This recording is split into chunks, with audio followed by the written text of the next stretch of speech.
আজ নরেশবাবু ও সোমাদেবীর বড় আনন্দের দিন।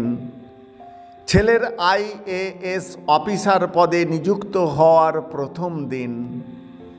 সোমাদেবী সকালবেলায় মায়ের মন্দিরে পুজো দিয়ে এসেছেন।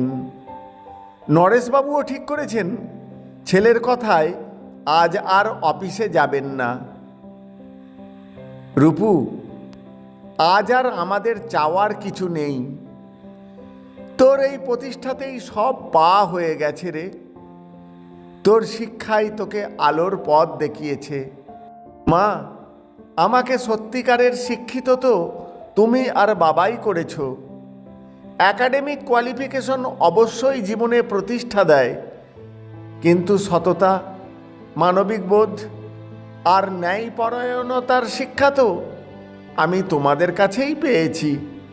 আশীর্বাদ করো মা, চাকরি জীবনে যেন তোমাদের এই শিক্ষার মর্যাদা অটুট রাখতে পারি। সোমাদেবী শুধু পরম স্নেহে ছেলের মাথায় হাত রাখলেন।